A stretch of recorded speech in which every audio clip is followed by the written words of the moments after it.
Time to shine today, podcast squad. It is Scott Ferguson, and I am super uber stoked about my next guest that I'm bringing. That is going to drop so many knowledge nuggets that's going to blow your mind. And the reason why I'm super stoked is that Dr. Andrea Hazim really reaches out to the youth and helps them level up their life. She has Tomorrow Leaders Today, or TLT, a program that she is just leveling up the youth. And if you hear about me on other podcasts, which I've gotten a lot of investor money in for Reaching Higher, and of course I invest in the Reaching Higher program myself, it just hit home here. And she's a neighbor, and I say that in Florida because it's such a long state. She's about 45 miles from me in South Florida here, and it's nice to have somebody down here that's rocking out the youth, kind of like I did in the Detroit, Michigan area. And Dr. Andrea Hazim is known for her insightful facilitation and transformational training, a passion to see young adults rise above average and stand as tomorrow leaders today, or TLT. It's fueled her to develop the Identify Impact Leadership Intensive and the Elev8, and there's a numerical 8 in there, and the Elev8 Educational Foundation. Andrea Hazim team, which includes husband Dr. Jeff and their 3 sons, who's one of her sons is here rocking, helping her get set up for this interview. They are true serving leaders, impacting lives in every way possible. And Dr. Hazim, thank you so much for coming on. If you could come on and say hi to the Time to Shine Today podcast squad. But first, what's your favorite color and why? Hi, everybody. Well, I'm wearing my favorite color. Well, probably second favorite color. Purple, of course, because I love that royal color of purple. It's regal and royal. That's right. But coral, like, I just love this happy color. Well, both of them are in your color wheel. So if you're watching on YouTube, you have a beautiful woman. She's rocking the coral there in her place here in South Florida.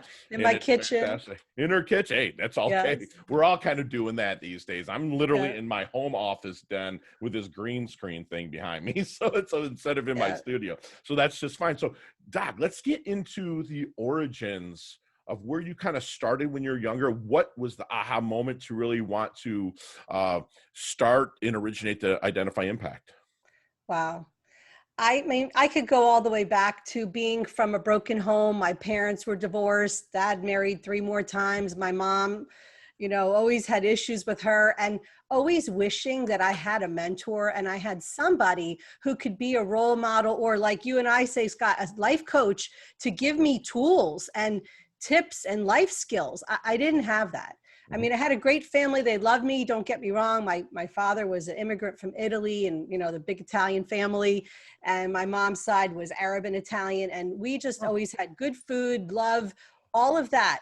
But I was really lacking in the skills to make good choices, and how to build trust, and how to have healthy relationships, communication skills. So fast forward, I actually ended up becoming a chiropractor. So my doctorate, when people think I have like a PhD, in education, I wish it was. It's in chiropractic and nutrition. My husband and I are both chiropractors.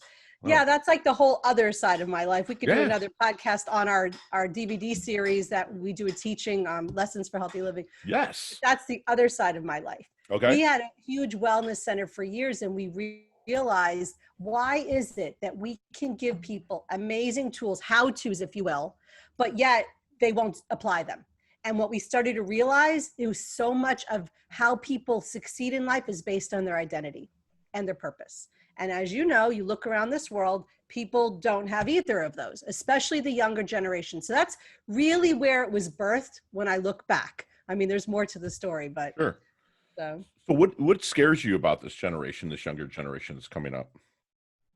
Well, for one thing, I like to take a temperature reading on them constantly. And whenever I'm around a young person, when I say young person, I mean maybe 25 and younger, 13 to 25. They're the person I go to in the room, and I just spend time with them, and I ask them what's on their heart. What are they excited about? What are they worried about? They're not excited about much. And that makes me really sad. I also teach in a public school. I teach what the school board calls social and emotional wellness. Okay. It's the same thing that we're doing when we're teaching life skills. But there's a sense of hopelessness, especially with this whole corona and being locked in their homes, not even getting to finish school. there's a sense of hopelessness. There's a sense of, what is my future going to look like? And even before this all happened, you know, the self-harm and suicide rates every year were going through the roof already. Absolutely. So my heart just goes out to them, that they would know how awesome they are. Right. Like the lies that they believe, right. I call them pure potential. Right. Literally, I see them like, you know, the electron cloud when you were young in chemistry and you'd learn, you know, how it would swirl around the atom. I'm not sure I paid attention in that class too much, but Visualize it, right? There's the nucleus, and then these electrons swirling around, all this activity and potential energy. Right. That's what they are. They don't know truly their potential because they haven't been told how awesome they are. They don't have enough positive input. And even though parents love them, don't get me wrong, no offense to parents, I'm a parent, we don't pour in enough of edification and building up. Think about all the correction. Sometimes I get sick of my own voice. I'm like, stop already, you know. But to be a good parent, you have to be consistent. You have to go out of your way. You have to be willing to not be their best friend, right, and discipline and disciple. Right. So, you know, that's an uncomfortable place sometimes, and parents rather have peace in their home and let a lot of things go. Love so, it. You know. Is it faith-based, the Deep Impact? I'm faith-based. Sure, me but too. Elev8 Life is an educational educational foundation, just pure and simple educational Love foundation. it. Okay. Yeah. So how about parents' engagement when you bring in that Elev8 Life, the TLT? I'm looking at this awesome picture, folks. If you go to identifyimpact.com, which everything will be in the show notes, of just this group of just awesome individuals, and they're coming to your events and stuff. How engaged do the parents get through the process of when you're bringing them through we'll just call it the program, if you will? I'm glad you asked that, because, you know, if we're creating paradigm shifts and empowering this future generation, then they're going to go home and their parents have no clue the vocabulary, anything that their student just experienced. It's kind of like falling flat and right, not setting them up for success. So what we do is we allow the parents, we invite them to come to a beautiful, what we call the Impact Luncheon. And it's a beautifully sponsored luncheon. And they come, and for about 2 hours, we debrief them. A lot of times we'll even get them to do maybe one of the assessments that we use as a tool. Like this year, we're doing emotional intelligence. Oh. Last year, we did strength finders. So there's always some really good nugget that, hey, you get these in corporate America, right? Sure. The CEOs, they send their top people so they can have incredible skills and assessments to make a good team. So the parents are seeing that. And then we have a completion ceremony. I was just going to say, do you have like a graduation ceremony? We do. And believe me, every single person is crying at the end, because students are speaking, the mentors are speaking, and even the shy ones who would have never thought to get near a mic ever will actually take the mic. And, you know, if you go on my reviews page of YouTube, you'll see what these students are saying. I saw it just on your website. I was listening. I was moved by that. It is moving. That's amazing. To hear a young person say, I didn't even know I liked people. Right. I thought I was an introvert. I didn't know my voice mattered. Oh, that's amazing. Or I didn't want to be here. My mom forced me, and now I don't want to go home because I have a whole group of new friends. So with that, I'm going to kind of leap into the next answer. Is there a follow-up system that you guys have? Because a lot of times, like you and me being coaches and consultants, we went to kind of like, we'll throw out TR's name, like a Tony Robbins kind of thing, where it's rah, and everything's going great, you know, and you feel good. Your identity's kind of shifting a little bit. But is there any follow-up that you guys do at Deep Impact to make sure that they're kind of staying on that road? Well, again, at the end of the Identify Impact Leadership Intensive, they don't want to go home. Right, so that's what I'm thinking, right. They don't want to go home. So what has happened, and we do have students that fly in from other states, even other countries, Canada, Puerto Rico, all over the place. So thank God it's a virtual world. Right. So they stay connected. We have an impact meeting every Saturday at my house for those who can come. Wow. That's been amazing. And then what I try to do is at least quarterly do some sort of event where they can earn service hours or just come together.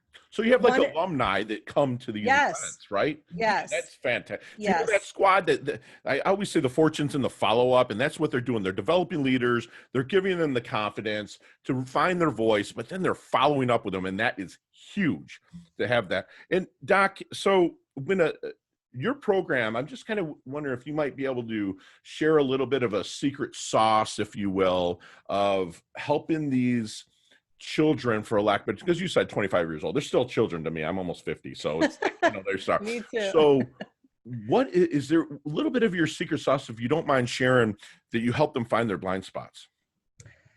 Oh my goodness. Well, when I designed the curriculum, and we have a 4-year cycle, so every year they can come back for 4 years, and it's different every year. Wow. So, and in any order. And then the idea is that they come back and then they mentor and they come and be leaders. So, and to me, I really feel like I'm training trainers and I'm mentoring mentors.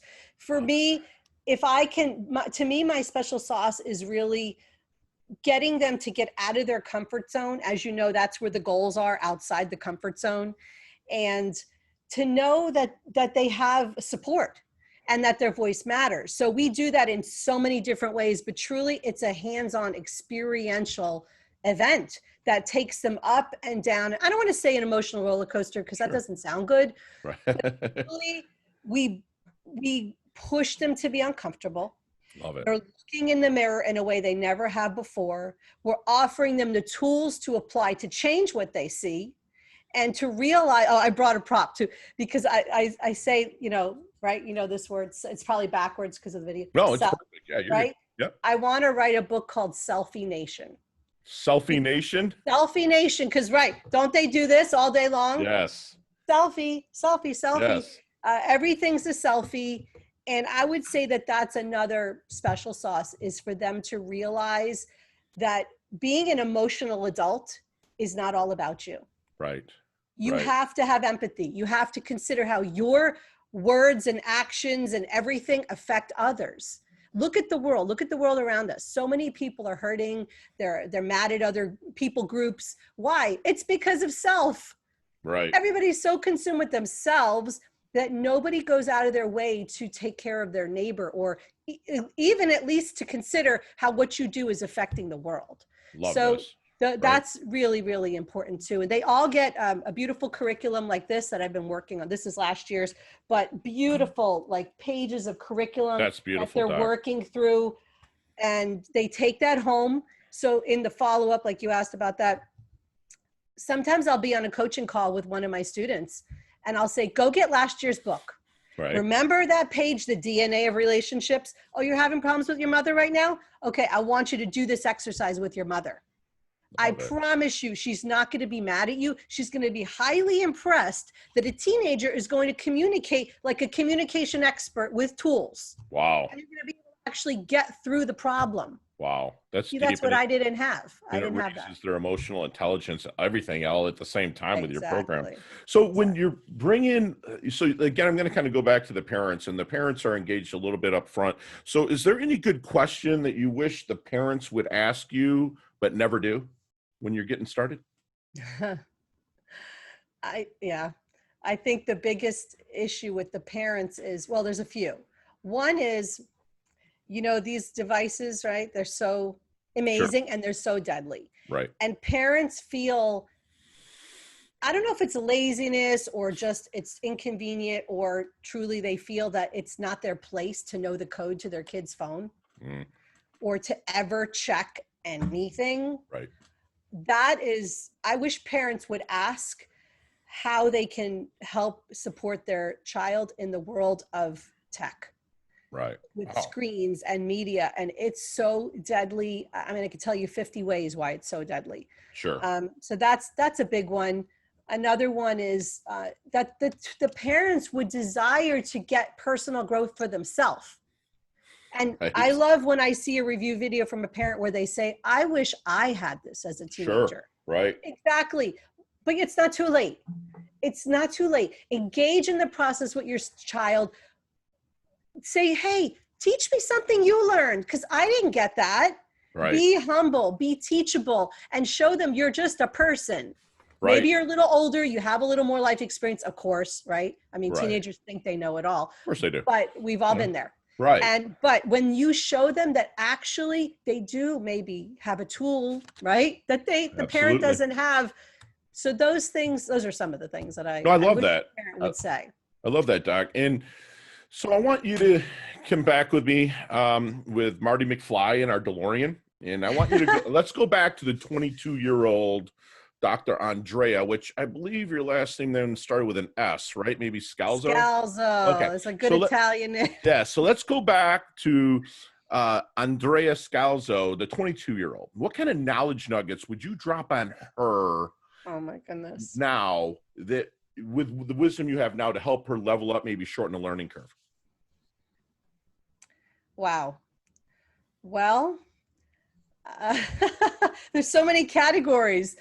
The first one I go to is spiritually. Okay. Even just the other day, I was taking some time in the morning to pray and journal, and looked back to a couple pages, and I saw at the top it said, in big letters, I had written, "No thing means no thing." Right. And that was really God's way of telling me, I got this. There's nothing you need to worry about. Right. You do your thing, I'll do my thing, and it's all going to work out.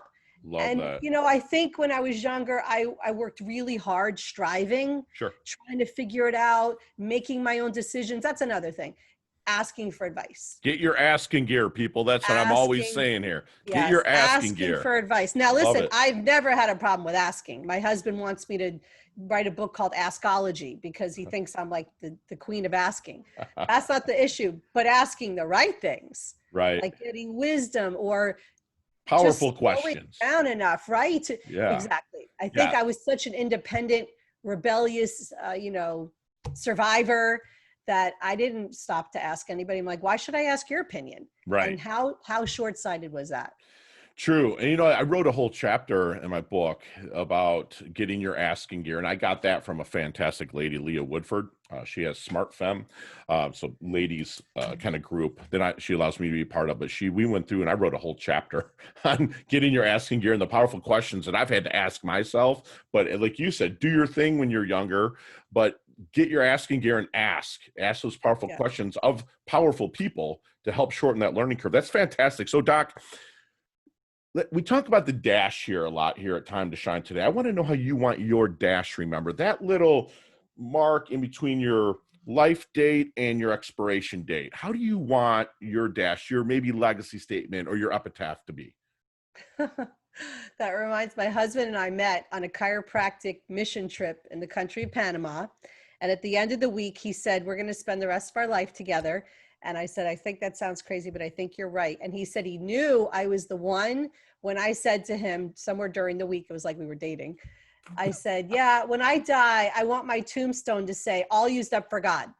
And he was like, oh, I know that she's the one because I don't want to leave anything on the table.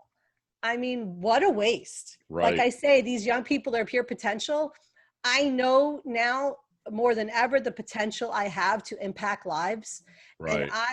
And somebody asked me, this is so telling. Somebody asked me recently, so now that your boys are grown, are you going to keep doing this thing, this, leadership camp? And right. Is this what you're going to keep doing?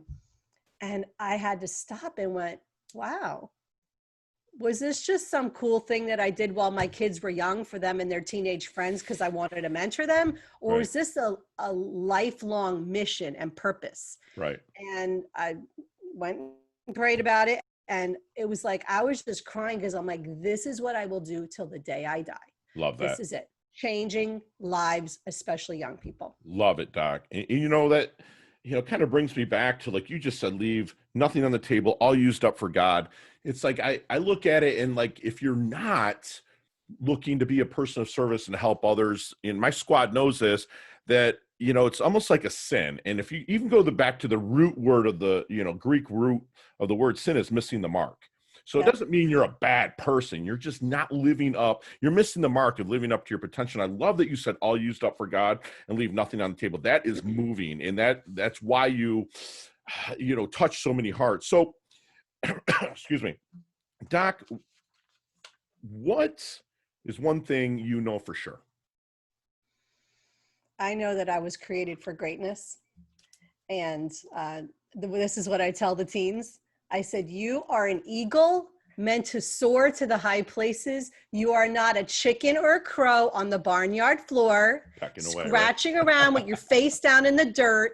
Get out there and soar. Soar, baby. And I love to bring up those eagle facts. I mean, Oh, yeah. Eagles are so amazing. They can fly at altitudes that no other bird can. Rarefied So when air, those baby. annoying, Yeah. pesky birds come try to like mess with them, they just go higher. Yeah. And the other ones can't fly up there. Yeah. So That rarefied air they were living in up there. rarefied air. Exactly. Hey, so what are 3 things that, let's take all the tech out of it. What are 3 things that Dr. Andrea cannot live without? Oh, well, God, my relationship Okay. with God. Love it. My men, my husband and my 3 sons, and the life we've built. Truly, I say I live in a community center that it just happens to have a bedroom. Love it. We have a flow of life in our home. And so hospitality, having Community and hospitality. yes, having Love people know they're welcome here. Love it. Like, don't be afraid to knock on my door without calling ahead, like old school. Right. Yeah, and what else? Well, that was 3. There was God. Yeah, faith, that's and it. Yeah, solid. those are them. So what's your definition of a life well lived? All used up for God. Love it. I knew you were going to go back to that. It's kind of why I threw that in there.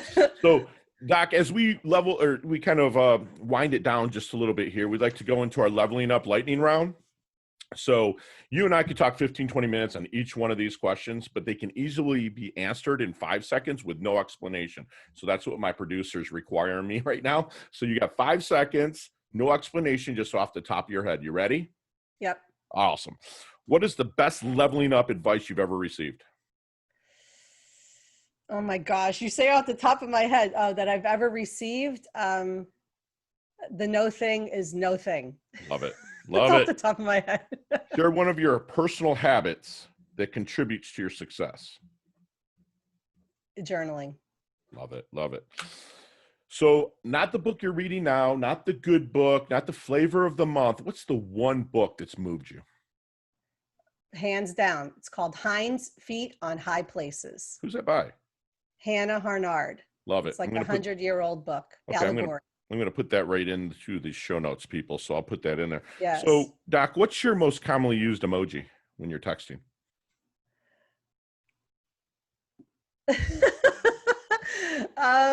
Probably blowing a kiss. All right. Love it. Physically, what age would you be if you could stay that way for the rest of your life? 40. Love it. Me too. Between 38 and 40, I'd love that. So 40. What's your favorite charity and or organization that you like to give your time and or money to? Well, I live it. Elev8 Life. Love that.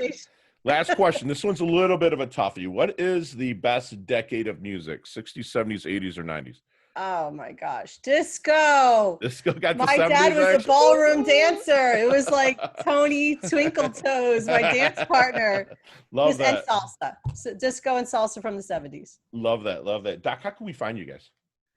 Oh, please visit us at elev8life.org, spelled with a number 8, ELEV number 8, LIFE.org. Or if you want to check out our main program, it's identifyimpact.com. Love it. And everything will be in the show notes, folks. Oh, yeah. So, Doc, do me a favor and leave us with one last knowledge nugget that you want us to take with us, that you want us to internalize and take action on.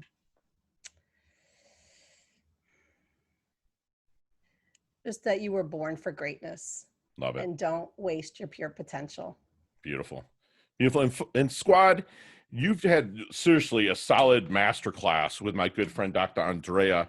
I mean, if you're watching on YouTube here, I have like a whole notes that here's it's like my own free masterclass for myself and for all my listeners. You know, she came from a broken home of immigrants. So she had maybe a little bit of that abandoning feeling, a little bit of loneliness.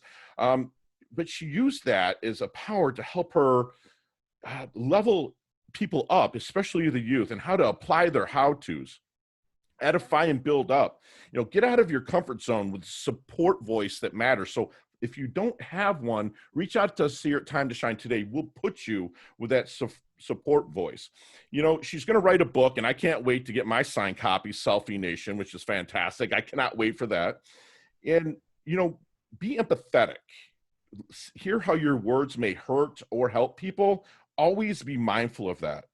You know, and if you're a parent out there, I strongly agree that you get involved in your child's tech world and what's really going on, because there's bullying going on. There's a lot of different things going on there. You know, she's saying if you're young and you're up and coming, you know, do your thing and get your asking gear. Ask questions, powerful questions from powerful people. Everybody's wanting to share.